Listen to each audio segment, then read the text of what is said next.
យក8ទិសគុណដល់ស្រែវត្តបាត់ជំរុះគូទី4ចំទី1ទឹកទី2ទឹកទី2តោះសុំលេងធន់បែបកាចទេមកបាទ1 2ទាត់មួយជើងចូលណាមួយដៃផុតបាត់មួយជើងចូលក៏ទៀតខំទាត់មួយជើងជាប់កលើចូលដៃនេះទាត់មួយជើងវិញកាត់តឡាចចាក់មួយជង្គង់មួយដៃរបស់ប្រមាញ់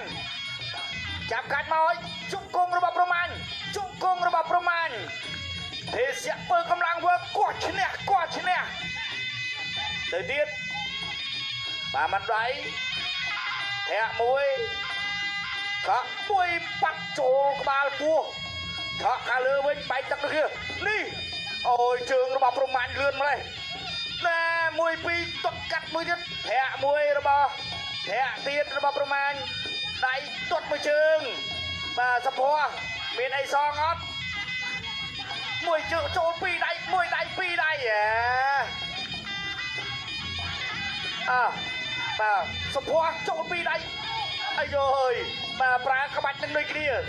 ណែមួយដៃម្នាក់ដូចគ្នាឆក់បោះជង្គង់របស់ប្រមាញ់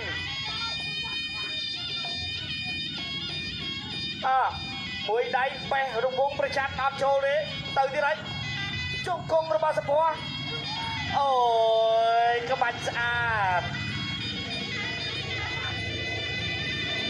ដើរចូលពីសពហទៅហើយចេញរួចអត់ចូលចាក់ជង្គង់មួយកែងចាប់ចេញទេណែចាប់ផ្ទះរបស់ប្រមាញ់មកស្អាតដូចគ្នា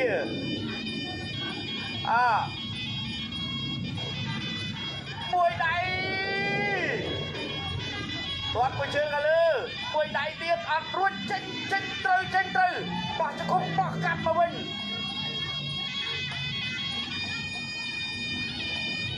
ពីរដៃរបស់សភ័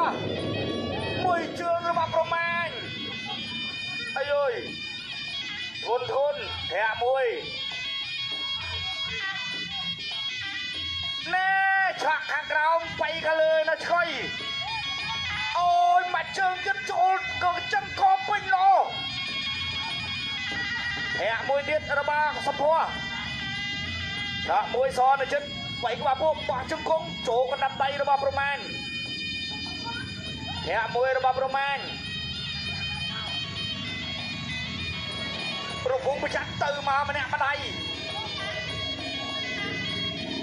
ធាក់មួយរបស់ប្រមាញ់ចិត្តទល់រាមាច្រត់នៃសីសងកាប់មួយជើង